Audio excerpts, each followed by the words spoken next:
దోచుకోవడానికి అవకాశం ఇచ్చింది ప్రభుత్వాలు. ముఖ్యంగా కేంద్ర ప్రభుత్వం చేతుల్లో ధరల నిర్ణయం, కనీస మద్దతు ధరలు నిర్ణయిస్తున్నది ప్రతి సంవత్సరం కేంద్ర ప్రభుత్వం. వాళ్ళు పంటల ఉత్పత్తి ఖర్చుల్ని చాలా తక్కువ లెక్కేస్తున్నారు. అవుతున్న ఖర్చుల కంటే కూడా చాలా తక్కువ లెక్కేసి ధరలు ప్రకటిస్తున్నారు. ఆ ధరలు ప్రకటిస్తారు కానీ దానికి చట్టబద్ధత లేదు. తప్పకుండా ఇదే ధరకి కొనాలి అనేటువంటిది రూల్ లేదు, చట్టం లేదు. కాబట్టి వ్యాపారులు కేంద్రం ఎంత ధరలను ప్రకటించనివ్వండి, వాళ్ళు ఎంత కొనాలనుకుంటారో అంతే కొనడానికి మార్కెట్లో రింగ్ అవుతున్నటువంటి పరిస్థితి ఉంది. వరంగల్ ఎనమామల నుంచి ఎప్పుడు వస్తుంది మనకు ఆ స్టోరీ. వాళ్ళందరూ ముందు జెండా పాటను వాళ్ళే నిర్ణయం చేసి వాళ్ళకి ఇష్టం వచ్చినటువంటి రేట్తో మొదలెడుతున్నారు అనేటువంటిది వస్తుంది. ఎందుకు ఆ పరిస్థితి ఉంది? కనీస మద్దతు ధరలకు చట్టబద్ధత లేదు కనుక, కేంద్రం ప్రకటించిన మద్దతు ధరలతోనే కొనాలనేటువంటి రూల్ లేదు కనుక ఆ పరిస్థితి ఉంది. మనం అందుకే రైతు సంఘాలుగా గత 5-6 ఏళ్లుగా మనం ఏం అడుగుతున్నామంటే, నువ్వు ప్రకటించిన ధరకి మద్దతు ధర ఇవ్వాలి, మద్దతు ధరకి చట్టబద్ధత కల్పించాలి. రెండోది, స్వామినాథన్ గారు చెప్పినట్టుగా మొత్తం సమగ్ర ఉత్పత్తి ఖర్చుకి 50% కలిపి ధర ప్రకటించాలి అనేది 2 డిమాండ్లు మనం అడుగుతున్నాం. ఈ 2 కూడా మోడీ ప్రభుత్వం గత 14 నుంచి ఇప్పుడు 11 ఏళ్ళు పూర్తయిపోయినటువంటి దశలో ఇప్పటిదాకా చేయలేదు. అందుకని 8 మంది పార్లమెంట్ సభ్యుల్ని తెలంగాణ గెలిపించింది బీజేపీ. మొత్తంగా ఉత్తరాంధ్ర తెలంగాణలో ఇప్పుడు మాట్లాడిన వాళ్ళందరూ ఉన్న ప్రాంతాలన్నింటిలోనూ బీజేపీ ఎంపీలు ఉన్నారు. కానీ పత్తి ఇంత నష్టం జరుగుతున్న వాళ్ళు ఎవరు నోరు తెరిచి మాట్లాడు. అంటే వాళ్ళు వ్యాపారుల పక్షాన, కంపెనీల పక్షాన నిర్ణయాలు చేస్తున్నారు తప్ప రైతుల కోసం కాదు అనేది మనకి ఈ విషయంలో అర్థమవుతుంది, ధరలు నిర్ణయించే విషయం. రెండవది, అమెరికా బెదిరించింది ట్రంప్ మోడీ గారిని, మీరు మాతో ఒప్పందం చేసుకోవాలి, వాణిజ్య ఒప్పందం, రష్యా నుంచి చమురుని తీసుకోకూడదు. ఈ 2 విషయాల్ని వాళ్ళు గట్టిగా చెప్పారు. లేకపోతే సుంకాలు వేస్తాం. రష్యా నుంచి ఆయిల్ తీసుకోవడం మానేసేశారు భయపడి. వాణిజ్య ఒప్పందంలో భాగంగా ఇంకా సంతకాలు చేయలేదు కానీ 2 విషయాల్లో వాళ్ళు ఆల్రెడీ నిర్ణయం చేశారు. ఒకటి, దిగుమతి సుంకాలని తీసేయడం. ఆయిల్ పామ్కి తీసేశారు, పత్తికి తీసేశారు, మొక్కజొన్నకు కూడా తీసేసేటువంటి ఆలోచనల్లో ఉన్నారు. ఇప్పటికి 15% ఉంది. 50% ఉండేది, దాన్ని 15%కి తగ్గించారు కానీ పూర్తిగా తీసేయలేదు. కానీ పత్తికి ఎప్పుడైతే తీసేశారో దాని ఇంపాక్ట్ ఇవాళ దేశవ్యాప్తంగా కోట్ల మంది రైతుల మీద పడింది. ఇవాళ 8,000 పొందినటువంటి దాన్ని 6,500కో 6,000కో అమ్ముకోవాల్సినటువంటి పరిస్థితి ఈ దిగుమతి సుంకాలు తీసేయడం వల్ల వచ్చింది. దిగుమతి సుంకాలు తీసేసినప్పుడు అంతర్జాతీయ మార్కెట్లో చాలా తక్కువ ధరలు ఉన్నాయి పత్తికి. దానికి కారణం అమెరికా. ఆ అమెరికా పత్తి మార్కెట్లో ఉంది కనుక దాన్ని తెచ్చుకుంటామనేటువంటిది కంపెనీల వాళ్ళు అంటున్నారు. మన దగ్గర కొనడానికి సిద్ధంగా లేదు. అందుకని ప్రభుత్వ విధానం ఇట్లా ఒక రకంగా నష్టం చేసింది. మూడవది, టెక్నికల్గా టెక్నాలజీ పరంగా ముందు వాడాలంటే ఏదైనా యాప్స్ కానీ ఇంకో టెక్నాలజీని కానీ ముందు చదువు రావాలి, రైతులకు చేతుల్లో స్మార్ట్ ఫోన్లు ఉండాలి, అడవి మూల గ్రామాలకు కూడా ఇంటర్నెట్ ఉండాలి. ఇవన్నీ ఉన్న కాలంలో నగరాల్లో కొన్ని యాప్స్ పనిచేస్తాయి కానీ గ్రామాలకు ఎట్లా సాధ్యమవుతుందని. కానీ అది కూడా తెచ్చారు. వాళ్ళు తేవడానికి 2 కారణాలు. ఒకటి, ఈసారి కొనుగోలు తగ్గించాలని అనుకున్నారు వాళ్ళు. CCI కొనకుండా ఉండాలి. CCI కొంటే వాళ్ళు అమ్ముకోలేదు కంపెనీలకి. ఎందుకు అమ్ముకోలేదు? వాళ్ళు బయట నుంచి తెచ్చుకుంటున్నారు. అందుకని CCI నష్టపోకుండా ఉండాలంటే CCI కొనుక్కోలేదు. CCI కొనకుండా ఉండాలంటే యాప్ పెట్టాలి. యాప్ పెడితే ఇవన్నీ పక్కకి వెళ్ళిపోతాయి. రెండవది, తేమ శాతాన్ని 15కైనా 20%కైనా కొనొచ్చు.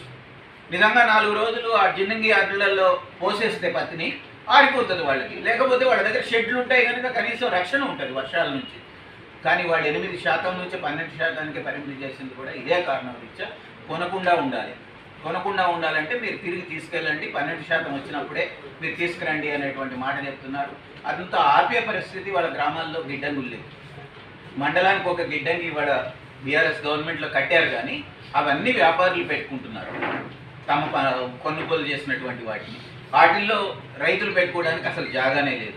గ్రామాల్లో గిడ్డంగులు లేవు, ఆరబోసుకోవడానికి డ్రైయింగ్ యార్డులు లేవు. 2 సంవత్సరాల నాడు బీఆర్ఎస్ ప్రభుత్వం మేము పొలాలలో ఆరబోసుకోవడానికి ప్లాట్ఫామ్స్ కడతామని చెప్పింది. అప్పుడు కేంద్రం అడ్డుపడింది, మేము NREGS కింద నువ్వు అది చేయడానికి వీల్లేదు అని. కానీ లేటెస్ట్గా ఒక 6 నెలల నాడు 3 నెలల నాడు నిర్ణయం చేశారు, మీరు NREGS కింద ప్లాట్ఫామ్స్ కట్టించుకోమని.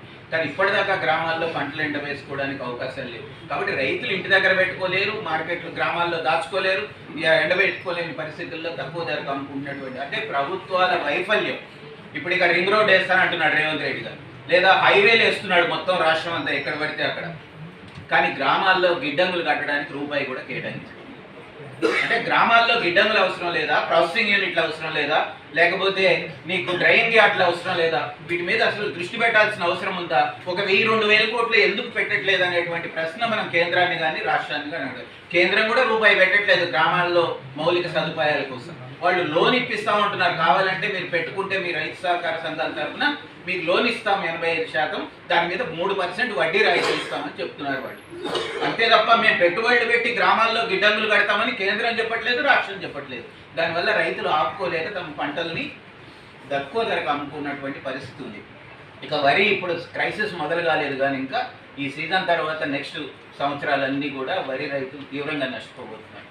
గోడౌన్ల నిండా వరి ధాన్యం ఆల్రెడీ పాతది, ఎక్కడ నిల్వ చేయాలనే దానికి ఇప్పటిదాకా ప్లాన్ లేదు.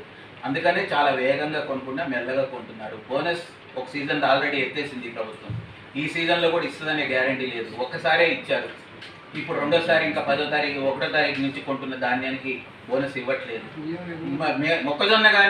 మొక్కజొన్న ఇప్పుడు నిన్న సెంటర్ ఓపెన్ చేస్తున్నారు జిల్లాలలో. ఆల్రెడీ 2 నెలల నుంచి మొక్కజొన్న వస్తున్నది, మార్కెట్లో 1700కు అమ్మేసుకుంటున్నారు. అయినా కూడా ఇప్పటిదాకా మార్కెట్ ద్వారా కొనలేదు. మొక్కజొన్న ఎవరి కోసం కొంటున్నారు? ఇథనాల్ ఫ్యాక్టరీల కోసం నాఫెడ్ కొంటున్నది. స్పష్టంగానే చెప్పింది ఇథనాల్ మొక్కజొన్న పాలసీ అని. వాళ్ళు ఏం చెప్తున్నారు? మేము మొక్కజొన్న కొని ఇథనాల్ కంపెనీలకు సరఫరా చేస్తామని. విచిత్రం ఏంటంటే గత నెలన్నరగా ప్రైవేటు వ్యాపారుల దగ్గర ఇథనాల్ కంపెనీలు కొనుక్కుంటున్నాయి. విదేశాల నుంచి ఇథనాల్ కోసం మొక్కజొన్న దిగుమతి చేసుకుంటున్నాయి. గత 3 ఏళ్లలో విపరీతమైనటువంటి దిగుమతులు మొక్కజొన్నలో కూడా జరిగినాయి. అందుకనే రైతుల రేట్లు పడిపోయింది. ఈ విషయాలు మనం అర్థం చేసుకోకపోతే కేవలం ప్రైవేట్ వ్యాపారులు ఇక్కడున్న వాళ్ళు మాత్రమే తప్పు చేస్తున్నారని మనం అనుకుంటే తప్పు. మూడవది ఇంకొక మాట చెప్పి నేను ముగిస్తాను. మన దగ్గర వరి కొంటున్నారు, ఆ వరిని బియ్యంగా మార్చేసి FCI గోడౌన్లో ఉంటుంది. ఆ బియ్యం విలువ ఇప్పుడు 40 రూపాయలు కిలో.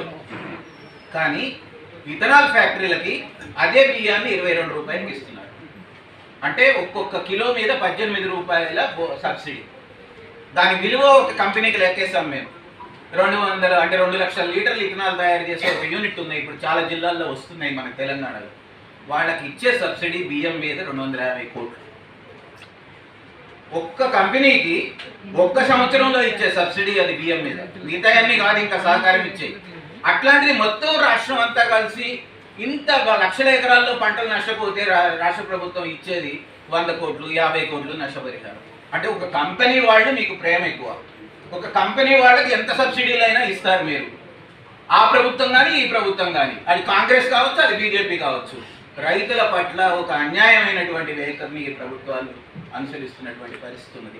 పెసరా మినుము అయితే 20,000 ఎకరాలకు పడిపోయింది తెలంగాణలో. ఆ మొత్తం సెప్టెంబర్లో పడిన వర్షాలకు పోయింది. ఒక్క గింజ కూడా మార్కెట్కి రావట్లేదు.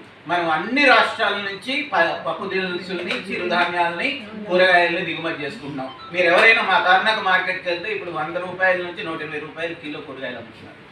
అన్ని చోట్ల కూరగాయల ధరలు మండిపోతున్నటువంటి పరిస్థితి ఉన్నది వినియోగదారులకి. కానీ రైతులకు ఆ రేట్ రావట్లేదు. అసలు కూరగాయలు పండించే రైతులు తగ్గిపోయినటువంటి పరిస్థితి ఉంది. అందుకని ఒక సమగ్ర వ్యవసాయ విధానం లేనటువంటి రాష్ట్రంగా మనం ఉన్నాం. పంటల బీమా పథకం లేని రాష్ట్రంగా మనం ఉన్నాం. పంటల ప్రణాళిక లేని రాష్ట్రంగా మనం ఉన్నాం. రైతులను ఆదుకోని రాష్ట్రంగా మనం ఉన్నాం. కౌలు రైతులను గుర్తించని రాష్ట్రంగా మనం ఉన్నాం.